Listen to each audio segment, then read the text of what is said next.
لکھتا ہے صنم بے وفا. تو میں اپنے دوستوں کو پوچھتا ہوں یہ سمجھتے ہو کیا لکھا ہے؟ تو وہ کہتے ہیں جناب آپ بتا دیجئے. تو میں کہتا ہوں کہ یہ تحریری احتجاج ہے. اس نے کسی سے پیار کیا ہوگا تو آج وہ اپنی بے وفائی کا داغ اور اس کا احتجاج کر رہا ہے. میں نے کہا صاحب تو نے اس سے پیار کیا جو وفا نہ کر سکا، آ تجھے وہ چوکھٹ دکھاؤں. جو پیار کرتے ہیں تو پیار کی ریت نبھانا بھی جانتے ہیں. جو ہاتھ پکڑتے ہیں تو دنیا کو کیا حشر کے دن بھی نہیں چھوڑیں گے. تو پیار کریں تو ان سے کریں جو وفا کی ریت نبھانا جانتے ہیں. اللہ اکبر. تو کہا مجھ سے پیار کرو، مجھ سے، کیونکہ میں تمہارے رب کا بھی محبوب. اور تیسری بات میرے حضور نے ارشاد فرمائی وَأَحِبُّوا أَهْلَ بَيْتِي لِحُبِّي، اور میرے اہل بیت سے میری وجہ سے پیار کرو کہ وہ میرا خاندان ہے، وہ میری طرف ہے. حضرت اسامہ بن زید بن حارثہ رضی اللہ تعالیٰ عنہ فرماتے ہیں میں حضور کی خدمت میں حاضر ہوا. حاضر کیوں ہوا؟ فی بعض الحاجہ، مجھے حضور سے کوئی حاجت تھی. صحابہ اپنی ضرورتیں حضور کی دہلیز پہ لے جایا کرتے تھے. وہاں ان کے دکھوں کا مداوع بھی ہوتا، ان کے درد کا درما بھی ہوتا، ان کے غموں کا چارہ بھی کیا جاتا اور علاج بھی ہوتا. تو کہتے ہیں مجھے کوئی حاجت تھی، میں حضور کی خدمت میں حاضر ہوا. رات کا ایک پہر بیت چکا تھا. صحابہ کی عادت یہ تھی کہ وہ حضور کے دروازے پہ جا کے دستک نہیں دیتے تھے، دہلیز کے ساتھ لگ کے بیٹھ جاتے. حضور خود آتے تو حاجت کہتے. لیکن کبھی کوئی ایسا وقت ہوتا کہ حضور کے تشریف لانے کا معمول نہیں ہے تو پھر وہ دروازے پر دستک دے دیتے تھے ایمرجنسی حالات میں. لیکن اس کا بھی ایک طریقہ تھا جس کو امام بخاری نے ادب المفرد میں لکھا کانت تکرہ ابواب النبی بالاظافر. جب دستک دینے کی نوبت آتی تو صحابہ اپنی انگلیوں کے پوروں سے دستک دیتے. ملا علی قاری شرح شفا میں لکھتے ہیں ناخنوں سے یا انگلیوں کے پوروں سے دستک دینے کا مفہوم کیا ہے؟ تو کیا خوب لکھا اے دربند خفیفن و دکن لطیفن تعظیمن و تکریمن و تشریفن. کہا یہ سب حضور کی عزت افزائی کے لیے تھا. ساغر صدیقی نے کہا تھا نا میں نے پلکوں سے در یار پہ دستک دی ہے، میں نے پلکوں سے در یار پہ دستک دی ہے، میں وہ سائل ہوں جسے کوئی صدا یاد ہے. یہ شاعر کا تخیل ہے، اس نے عملاً در حبیب پہ یوں دستک نہیں دی ہو، لیکن صحابہ نے تو دے کے دیکھا ہی نا. اسامہ بن زید بن حارثہ رضی اللہ تعالیٰ عنہ فرماتے ہیں میں حاضر ہوا، در دولت پہ دستک دی، حضور تشریف لائے. جب آقا تشریف لائے تو چونکہ ایک رات گزر چکی تھی تو حضور نے ایسے ہی چادر کی بکل کی ہوئی تھی.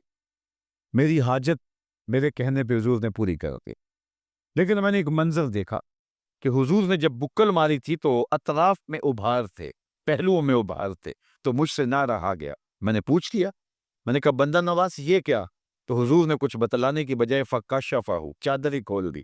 فائز الحسن والحسین علی ورقہ. ایک پہلو سے امام حسن لپٹے ہوئے تھے، ایک پہلو سے امام حسین لپٹے ہوئے تھے.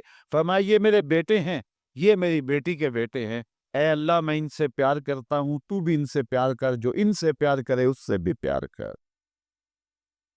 حضرت حذیفہ بن یمان رضی اللہ تعالی عنہ روایت کرتے ہیں، یہ بھی کہانی سنیے اور یہ بھی کتنی دل آویز کہانی ہے. حذیفہ بن یمان کون ہے؟ صاحب و سر رسول اللہ صلی اللہ علیہ وسلم، حضور کے رازدان. حضور نے جب کوئی راز کی بات کہنی ہوتی تو حضرت حذیفہ بن یمان کے کان میں کہ مختلف صحابیوں کو مختلف اعزازات دیے ہوئے تھے.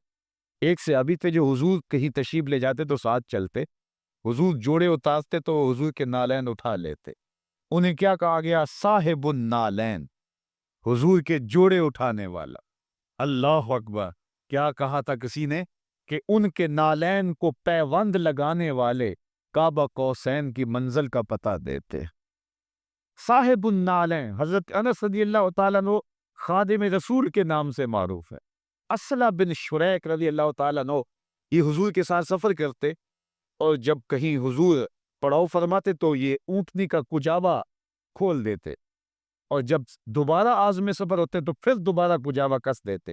ان کی یہ ڈیوٹی تھی کہ حضور کی سواری کا کجاوا کس دیا کرتے اور کھول دیا کرتے. ایک سفر میں جب رات کو پڑاؤ کیا تو انہیں غسل کی حاجت ہو گئی. جب صبح اٹھے اور بوجھ کا موسم تھا، پانی اتنا سخت تھا کہ سوچا اگر میں نے غسل کیا تو یہ تو کہیں مجھے ہلاک نہ کر ڈالے. تو کہیں سے لکڑیاں لائے کہ ان کو آگ لگا کے پانی گرم کر کے تو میں غسل کر لوں۔ اتنے میں کوچ کے لمحے قریب آ گئے تو ایک انصاری صحابی کو بلایا، کہا کہ میں ذرا غسل کرنا ہے تو تم ذرا حضور کی سواری کا کجاوا کس دو۔ تو اس انصاری صحابی نے حضور کی سواری کا کجاوا کس دیا۔ یہ غسل کر کے حضور علیہ السلام کے قافلے کے ساتھ جب شامل ہوئے اور اپنی اونٹنی حضور کی اونٹنی کے قریب کی تو آقا کریم نے اسلح بن شریک کو مسکرا کے دیکھا اور فرمایا، اسلح، آج کجاوا بدلا بدلا سا لگتا ہے، تمہارے ہاتھ کا کسا ہوا نہیں لگتا۔ تو اسلح بن شریک نے کہا، حضور یہ میں نے کسا بھی نہیں ہے، یہ فلاں انصاری صحابی نے کسا تھا۔ تو فرمایا، تم نے کیوں نہیں کسا؟ تو سنو حضرت اسلح بن شریک نے کیا کہا۔ یہاں تو لوگ الجھ رہے ہیں نا، لڑ رہے ہیں، یہاں تو فرقہ بندیاں ہیں، یہاں تو کیا کیا ہے، لیکن پیار کی یہ کہانی نوٹ کرو۔ اسلح بن شریک کو حضور نے کہا کہ تم نے کیوں نہیں کسا؟ تو اسلح بن شریک بولے، یا رسول اللہ صلی اللہ علیہ وسلم، میں حاجت سے تھا اور مجھے غسل کی ضرورت تھی اور میں نے پسند نہیں کیا کہ جس کجاوے پر آپ نے سواری کرنی ہے اس کو بے وضو ہاتھ لگاؤ۔ اللہ اکبر، یہ پیار کی کہانی ہے۔ تو حضرت حذیفہ بن یمان رضی اللہ تعالیٰ عنہ، یہ حضور علیہ السلام کے رازدان تھے، اور جب حضور کوئی راز کی بات کہتے تو ان کے کان میں کہتے۔ حذیفہ بن یمان کا گھر مسجد نبوی سے کچھ فاصلے پر تھا۔ دن کی نمازوں میں تو حاضری ہوتی، لیکن شام کی نمازوں میں حاضری اس لیے نہ ہوتی کہ والدہ بوڑھی بھی تھی اور بیمار بھی تھی۔ تو لیکن ان کا بڑا جی تھا کہ میں حضور کے پیچھے مغرب، عشاء یا فجر کی نماز پڑھوں، کیونکہ ان نمازوں میں حضور بلند آواز سے قرات کرتے تھے۔ جہری نمازوں میں شمولیت کا شوق تھا کہ میں حضور سے قرآن مجید سنوں۔ یار کسی مسجد میں کوئی اچھا پڑھنے والا قاری ہو تو لوگ فاصلہ کاٹ کے بھی وہاں چلے جاتے ہیں کہ قرآن سننے کا لطف اٹھائیں، اور جب صاحب قرآن خود قرآن پڑھتے ہوں گے تو پھر تو رنگ کوئی اور ہی ہوتا ہوگا۔ حضرت ابو موسیٰ اشعری رضی اللہ تعالیٰ عنہ فرماتے ہیں، ایک دن فجر کی نماز تھی، حضور تھے، سورہ والضحیٰ کی تلاوت تھی، ابھی تک نشہ ہی نہیں اترتا۔ اللہ اکبر۔ تو کہا کہ میں نے ماں سے کہا، امی اگر آپ مجھے اجازت دیں تو میں حضور کے پیچھے نماز پڑھتا ہوں مغرب کی۔ لالچ ماں کو یہ دی کہ آپ کے لیے اور اپنے لیے حضور سے مغفرت کی دعا کرواؤں گا۔ لالچ بڑی اچھی تھی، کیونکہ صحابہ کی آرزو تھی کہ حضور کے ہاتھ اٹھ گئے تو خالی نہیں موڑے جائیں گے۔ اللہ اکبر۔ تو ماں نے کہا جا پتر میں اجازت دیتی ہوں۔ کہتے میں حضور کی خدمت میں آ گیا، مغرب کی نماز پڑھی، سلام پھرا تو میرے دل میں تھا کہ میں عرض کروں حضور میرے لیے، میری ماں کے لیے مغفرت کی، بخشش کی دعا کر دیجئے، لیکن حضور نوافل میں اوراد میں ایسے مشغول ہوئے کہ میں وقت نہ پا سکا اور عرض نہ کر سکا۔ مجھے یہ خیال آتا رہا کہ ماں نے جاتے پوچھنا ہے حضور سے میرے لیے اور اپنے لیے بخشش کی دعا کروائی تھی تو کیا جواب دوں گا۔ خیر عشاء کا وقت ہو گیا، عشاء کی اذان پکاری جانے لگی، حضور مصلی پہ آئے، نماز پڑھائی، سلام پھرا تو میرے دل میں آیا کہ ایک نماز کا وقت ماں سے مانگ کے لایا تھا تو نمازیں بھی دو ہو گئی اور حضور سے بھی عرض بھی نہیں کر سکا۔ یہ میں بھی سوچ رہا تھا کہ حضور اٹھے اور کاشان اختر کی طرف چل پڑے، تو ماں کی جواب دہی کا ڈر تو میں بھی حضور کے پیچھے چل پڑا۔ حذیفہ رضی اللہ تعالیٰ عنہ فرمایا جب میں حضور کے پیچھے چل پڑا نا تو تھوڑی سی بے احتیاطی یہ ہوئی کہ رفتار تیز ہو گئی۔ جب رفتار تیز ہوئی تو قدموں کی آہٹ پیدا ہوئی، تو جب قدموں سے آواز نکلی تو حضور نے رخ پھیرے بغیر فرمایا من ھذا حذیفہ، تو میرے پیچھے پیچھے کون آ رہا ہے؟ حذیفہ تو نہیں؟ تو دل دھڑک رہا تھا، میں نے قل تو نام، میں نے کہا جی جی حضور میں حذیفہ ہوں۔ فرمایا ما حاجتوں کا غفر اللہ لک ول امک، کیا کام ہے اللہ تجھے بھی بخش دے تیری ماں کو بھی بخش دے، کس لیے آئے ہو، کیا کام ہے میرے ساتھ؟ اب حذیفہ کیا کام بتاتے، جو کام تھا وہ تو جبش لب سے پہلے ہی ہو گیا، یہاں تو لفظوں کا سہارا بھی نہیں لینا پڑا۔ اقبال بولا ہے فروغت صبح آثار و دہور، چشم تو بھی نندائے ما فی الصدور، تیری نظر تو سینوں کے چھپے راز بھی جانتی ہے۔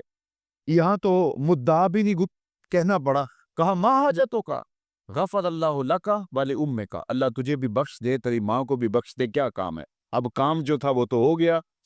اب حذیفہ کھڑے ہیں تو حضور نے فرمایا حذیفہ سنو، ابھی میرے پاس ایک فرشتہ آیا ہے جو آج سے قبل دھرتی پر کبھی نہیں آیا، آج پہلی مرتبہ اللہ سے اجازت لے کے دو کام کرنے آیا ہے، ایک تو مجھے سلام کرنے آیا ہے اور دوسرا مجھے خوشخبری دینے آیا ہے کہ آپ کی بیٹی فاطمہ جنتی عورتوں کی سردار ہے اور حسن اور حسین جنتی جوانوں کے سردار. تو دنیا کے سامنے ان کی محبت رکھی، ان کی عظمتیں بیان کی. زمانے نے وہ لمحے بھی دیکھے کہ حسین ابن علی حضور کے کندھوں پہ سوار ہے. حضرت عمر رضی اللہ تعالیٰ عنہ دیکھ کے خوش ہوتے ہی اور کہتے ہیں واہ واہ کیسی سواری میسر آئی. مسکرا کے فرمایا عمر سواری دیکھتے ہو سوار بھی تو دیکھو. عبداللہ بن شداد رضی اللہ تعالیٰ عنہ کہتے ہیں ہم حضور کے پیچھے نماز میں تھے کہ حضور سجدے سے ساری نہیں اٹھا رہے. ہمیں لگا کہ روح پرواز کر گئی یا پھر وحی کا نزول ہو رہا ہے. کہتے ہیں میں کن اکھیوں سے دیکھا تو حضور کی پشت پہ حسین بیٹھے ہوئے، کبھی سجدے کو طول دے رہے ہیں، کبھی حضور اپنی زبان حضرت امام حسین کے منہ میں ڈال رہے ہیں اور وہ یوں چوس رہے ہیں جس طرح کھجور کو چوسا جاتا ہے. اللہ اکبر. کم ہو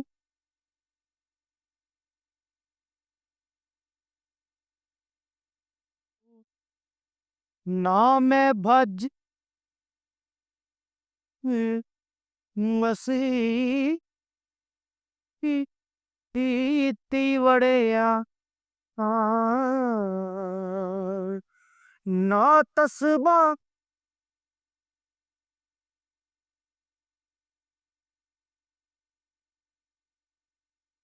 نے صندوق اٹھایا دجلہ کنارے پہنچا. جب پھینکا تو کیا منظر دیکھا، پانی نے راہیں کشادہ کر ادب سے آغوش میں سمیٹا. واپس آیا تو شیخ سے کہا حضرت یہ منظر میری آنکھیں نہ دیکھتی تو کبھی نہ پوچھتا، لیکن اور مجھے بتایا جائے اس صندوق میں کیا تھا جس کے لیے پانی نے بھی راہ چھوڑا، اور اگر وہ اتنی ہی بابرکت شے تھی تو آپ نے پھینکوائی کی. شیخ کہنے لگے بیٹے تم نے منظر ہی ایسا دیکھا، اگر بیان نہ کروں تو تمہیں تسکین نہیں آئے گی. سنو، میں نے 12 سال کی محنت شوقہ سے تصوف کے رموز غوامض اور اسرار پر ایک کتاب لکھی. پھر 12 سال اس کی نوک پلک سنوارتا رہا کہ اس کا کوئی جملہ شریعت کے مزاج سے ہٹ کر نہ ہو. پھر 12 سال سوچتا رہا اس کتاب کو لوگوں تک پہنچاؤں کہ نہ پہنچاؤں. 36 سال گزرنے کے بعد آج میں نے فیصلہ کیا قرآن کے ہوتے ہوئے لوگوں کو جنید کی کسی کتاب کی ضرورت نہیں ہے. یہ تو میری 36 سال کی کمائی پھینک کے آئے ہو. اللہ اکبر. قرآن اتنا کافی ہے، اتنا کافی ہے، تو پھر کیا ضرورت پڑ گئی تھی کہ اہل بیت کے دامت کو بھی تاما جائے؟ تو اس کا جواب سادہ ہے. ایک ہوتا ہے علم، ایک ہوتی ہے اس کی عملی مشق، ایک ہوتی ہے تھیوری، ایک ہوتا ہے اس کا پریکٹیکل. اگر اسلام کی تھیوری دیکھنی ہے تو قرآن موجود ہے، اور اگر پریکٹیکل دیکھنا ہے تو کربلا کے تپتے ہوئے ریگزار میں حسین ابن علی کا کردار. یار عظیمت کی جو انوکھی اور البیلی داستاں حضرت امام حسین نے رقم کی ہے، یہ کائنات کا انوکھا باب تھا. جتنے دکھ آپ پر آئے ہیں کو ہمالیہ پہ پڑے تو ان کا پتا بھی پانی ہو جائے. جوان بیٹے تبھی موت سے مر جائیں تو باپ توازن کھو جانے کے قریب ہوتا ہے. ساری پستی دلاسا دینے والی ہوتی، اور جب جنازہ اٹھتا ہے تو 10 آدمی سنبھالا دے کے قبرستان لے جا رہے ہوتے. یہ کون ہے؟ کہا اسی کے لگتے جگر کا جنازہ جا رہا ہے. لیکن میں قربان نہ جاؤں حسین ابن علی پر.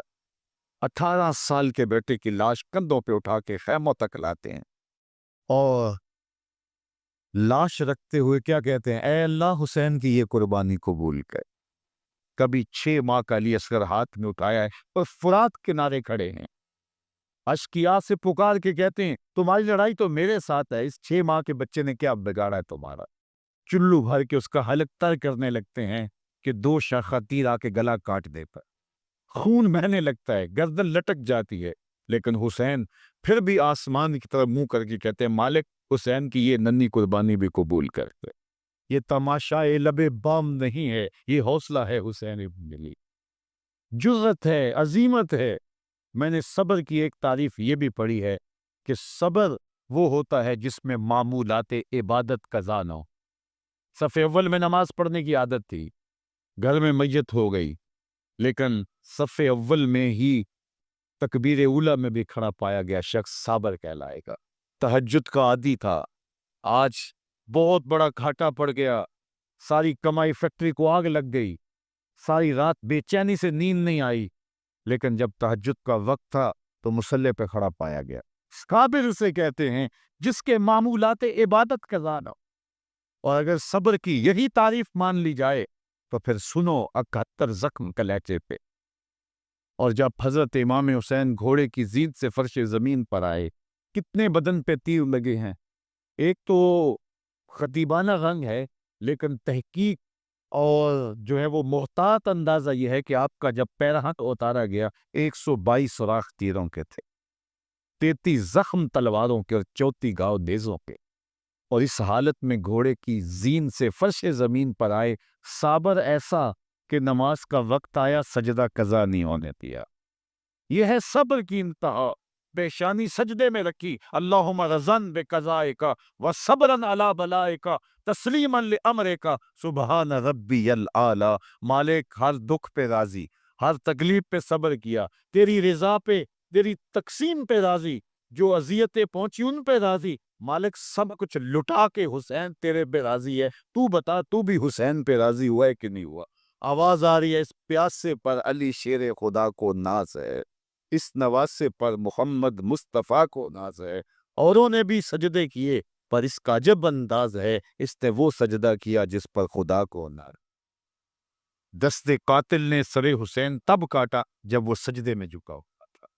اچھا، انہوں نے سر نبوت کاٹ کے نیزے کی نوک پہ چڑھایا اس لیے کہ اپنے قافلے والوں کو بتائیں کہ ہم جیت گئے، دیکھیے سر حسین نیزے کی نوک پہ ہے. لیکن لشکر یزید سے یہ آواز آئی، یہ کیسا سر ہے جو کٹ کے بھی سر بلند ہے، یہ سر کٹ کے بھی اونچا ہے، جو دلوں کو فتح کر لے وہی فاتح زمانہ. یزید مٹ گیا، اس کا نام مٹ گیا. اللہ اکبر. اور حسین کل بھی زندہ تھا، حسین آج بھی زندہ. اگر میں آپ کے پورے واقعات میں ڈھونڈنے نکلوں تو مجھے یزید نام کا ایک بچہ بھی نہیں ملے گا. اور اگر میں پورا شہر ڈھونڈ لوں تو مجھے اتنے زیاد نام کا کوئی شخص نہیں ملے گا. اور اگر میں پوری دنیا ڈھونڈ لوں مجھے شمر نام کا شخص نہیں ملے گا. اور اگر میں ڈھونڈنے نکلوں تو اس ایک مجلس میں حسین نام کے کتنے لوگ ملیں گے، شبیر نام کے کتنے لوگ ملیں گے، اکبر اور اصغر نام کے کتنے لوگ ملیں گے. اور پردے میں بیٹھ کے سننے والی بہنوں کے ناموں پہ غور کیا جائے تو کتنی بہنوں کا نام زینب ہوگا، کتنی بہنوں کا نام سغرا ہوگا. تو پھر کون جیتا اور کون ہارا؟ جو دلوں کو فتح کر لے وہی فاتح زمانہ. ولید بن عبد الملک بنو امیہ کا بڑا تگڑا حکمران ہوتا ہے. طواف کر رہا تھا، طواف کرتے کرتے اس کا جی چاہا کہ حجر اسود کو چوم لو، لیکن جب آگے بڑھا تو رش اتنا تھا کہ آگے بڑھنے کی ہمت نہ ہوئی. تو ایک سم کھڑا ہو گیا کہ موقع ملتا ہے، کم رش ہوتا ہے تو حجر اسود کو بوسہ کرو. اتنے میں امام زین العابدین بھی طواف کرتے کرتے حجر اسود کے مقابل آئے. ایک لمحے کا توقف کیا، لوگوں نے راہیں چھوڑ دی، آگے بڑھے، بوسہ کیا، پھر آگے بڑھ گئے. ولید کو بڑا غصہ آیا. اس کے پاس اس کا درباری شاعر کھڑا تھا فرزدق. اس سے مخاطب ہو کے کہتا ہے من ھذا، یہ کون ہے؟ حالانکہ اسے پتا تھا یہ کون ہے. کسی کی اہمیت کو کم کرنے کے لیے کہا جاتا ہے یہ کون ہے. ہمارے پنجابی میں کہتے کون ہی، پتہ ہونے کے باوجود کسی کی اہمیت کو کم کرنے کے لیے من ھذا بولا جاتا ہے. اس نے کہا من ھذا، یہ کون ہے؟ اب فرزدق اس کی منشا کو تو سمجھتا تھا کہ یہ مجھ سے کیا سننا چاہتا ہے، لیکن آج اس کی غیرت ایمانی جاگی. اس نے بادشاہ سے مخاطب ہو کے کہا تو نہیں جانتا یہ کون ہے؟ اس کو تو بطحا کے سنگریزے بھی جانتے یہ کون ہے، اس کو تو فرش والے بھی جانتے اور آسمانوں والے بھی جانتے ہیں. یہ فاطمہ کا بیٹا ہے، یہ رسول اللہ کا شہزادہ ہے. بادشاہ تو کچھ اور سن رہا تھا، لیکن فرزدق نے کھڑے کھڑے امام زین العابدین کا قصیدہ کہہ دیا. اس نے پکڑ کے جیل میں ڈال دیا. امام زین العابدین کو پتہ چلا تو انہوں نے جو ہے وہ 2 اشرفیوں کی تھیلیاں بھیجی. اور جب فرزدق کو وہ تھیلیاں پہنچی تو نے چوم کے آنکھوں سے لگایا، پھر واپس دیتے ہوئے کہا امام کو میرا سلام دینا، اور کہنا ساری زندگی نے ٹگوں کے لیے شاعری کی ہے، یہ شاعری ان ٹگوں کے لیے نہیں کی، آپ کے نانے کی شفاعت کے لیے کی. جو دلوں کو فتح کر لے وہی فاتح زمانہ. حسین کل بھی زندہ تھا، حسین آج بھی زندہ ہے. تو یہ آج کی مجلس، یہ حد نظر تک، یہ باہر یہ اتنا وسیع جو ہے مسجد کا جو ہے وہ صحن کھچا کھچ بھرا ہوا ہے، یہ خراج پیش کر رہا ہے اس بارگاہ ناز میں. اے حسین ابن علی تم پر سلام، نازش آل نبی تم پر سلام، تم پہ لاکھوں رحمتیں لاکھوں سلام. اے شہیدان محبت کے امام، لالا گوں لالا بدن لالا کفن، اے چمن اندر چمن، زندگی ہی زندگی تیری حیات، اے حیات اندر حیات، افتخار ملت بیضا ہے تو، رب کعبہ کی قسم یکتا ہے تو، فخر کا دل میں دریچہ باز کرنا چاہیے، جن کا تو آقا ہے ان کو ناز کرنا چاہیے۔ اس لیے ہم کہتے ہیں آ حسین نہیں واہ حسین، اتنی عظمتیں، اتنے بلند مرتبے تیرے کہ کن بلندیوں کو چھو گیا، جہاں کو ہمالیہ کا کلیجہ بھی دکھ نہ سہار سکے تو دکھ سہار کے مسکراتا کو اتکائی دے، یہ جرت خون رسول کی ہی ہو سکے۔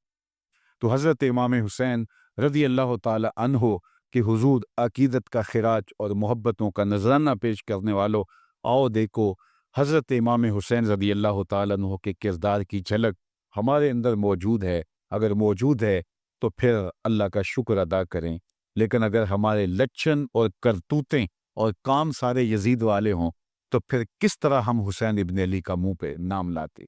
اگر ان کا نام لیا ہے تو پھر اپنی زندگی دیکھیے، انہوں نے تو برستی تلواروں اور پرستے تیروں کے اندر بھی سجدہ قضا نہیں ہونے دیا، اور ہمیں توفیق سجدہ بھی نہ ہو تو پھر کس منہ سے حسین ابن علی کا نام لے؟ تو آئیے ان کا نام لیا ہے تو ان کی سیرت کے نقوش اب اچھی طرح سے تھام لیں اور اپنی زندگی کو ان کی راہوں کا مسافر بنا لیں۔ حضرت امام حسین رضی اللہ تعالی عنہ نے ایک پیغام دیا، وہ سنی اور میری گفتگو اختتام کو پہنچی۔ جب مقام بیضا پہ پہنچے اور آپ کو یہ خبر جب پہنچ چکی تھی کہ حضرت مسلم بن عقیل شہید کر دیے گئے، تو آپ سے کہا کہ حضرت حالات تو دیگر ہوا ہے، تو فرمایا کہ مجھے پتہ ہے کہ جو حالات کی یکسر تبدیلی ہوئی، اور اب میں آگے جاؤں گا بڑھوں گا تو میرے ساتھ کیا سلوک ہونے والا ہے، میرے ساتھ مخدرات بھی ہیں، خواتین بھی ہیں، لیکن اس کے باوجود میں آگے بڑھ رہا ہوں۔ کیوں؟ سنو، دو جملے ہیں حضرت امام کے جس سے پورا فلسفہ شہادت حسین سمجھنے آتا ہے۔ فرمایا وَلَكُمْ فِيَّ أُسْوَةٌ، میں اس لیے آگے جا رہا ہوں کہ قیامت تک جبر، ظلم اور استحصالی نظام کے خلاف کھڑا ہونے والوں کے لیے میں دلیل تو بنوں۔ اگر حسین ابن علی کی نہضت بھی نہ ہوتی، اگر وہ بھی نہ کھڑے ہوتے تو آج کون ظلم کے خلاف کھڑا ہوتا؟ جب حسین ابن علی نے صلح کر لی، جب انہوں نے مفاہمت کا راستہ لے لیا تو ہم کون ہوتے ہیں؟ لیکن آج میں سوچتا ہوں جب انہوں نے اپنا قیمتی خون بہا دیا تو میرا خون حسین ابن علی کے خون سے قیمتی تو نہیں ہے۔ تو فرمایا وَلَكُمْ فِيَّ أُسْوَةٌ، میں اس لیے آگے بڑھ رہا ہوں کہ میری زندگی تمہارے لیے نمونہ بن جائے۔ مہاتما گاندھی نے جب برطانوی سامراج کو للکارا نا تو بہت تھوڑے لوگ تھے ابتدا میں، تو اس نے اپنی مٹھی بھر جماعت کو جمع کیا اور کہا تم کہو گے ایسی سلطنت سے ٹکرانے کے لیے جا رہے ہیں جس کی حدود اتنی وسیع ہیں کہ سورج طلوع بھی ہوتا ہے غروب بھی حدود میں ہوتا ہے، تو یہ دیوار کے ساتھ ٹکر مارنے کے مترادف نہیں تھا۔ کہا مجھے سمجھ ہے اچھی طرح، لیکن اس کے باوجود میں اس سلطنت سے ٹکرانے جا رہا ہوں، میرے سامنے حسین ابن علی کا کردار ہو۔ تو پھر سنو، ظلم کے خلاف، جبر کے خلاف، استحصالی نظام کے خلاف جب بھی جو بھی کھڑا ہوگا، حرارت خون حسین سے۔ اقبال نے جو خراج پیش کیا، قلم توڑ دیا، سرخ رو عشق غیور از خونے ہو۔ اقبال کہتا ہے عشق غیور کے چہرے پہ جو تمہیں سرخیاں نظر آتی ہیں، یہ سرخی حسین کے خون کی وجہ سے۔ سرخ رو عشق غیور از خونے ہو، شوخی ای مصر از مضمون ہو، تا قیامت قط استبداد کر، موج خونے ہو چمن ایجاد کر، اللہ اللہ بائے بسم اللہ پتر، معنی ذبح عظیم آیت پسر۔ تو یہ ہیں حضرت امام حسین رضی اللہ تعالیٰ عنہ، جنہوں نے عظیمت کی انوکھی البیلی داستان رقم کی۔ اللہ ہمیں ان کے نقوش پاک کی برکت نصیب فرمائے۔ وآخر دعوانا ان الحمد للہ رب العالمین، الحمد للہ رب العالمین، والصلاة والسلام علی اشرف الانبیاء والمرسلین۔ اے اللہ اٹھے ہوئے ہاتھ کبھی بھی خالی نہ موڑن، اور پھیلی ہوئی جولیاں ہمیشہ رحمات سے بھر دینا، بخت کی بہاریں نصیب کر دینا، مقدر کی خزائیں رخصت فرمان۔ اللہ ہمیں باہمی محبت سے، اتفاق سے، یگانگت کے ساتھ اہل وطن کو زندگی گزارنے کی توفیق عطا فرما۔ اللہ اس ملک میں امن کے پھریرے لہرا دے۔ اللہ اس ملک کو دہشت گردی کے سلگتے الاؤ سے محفوظ فرما۔ اے اللہ اس ملک کو پاکیزگی، عفت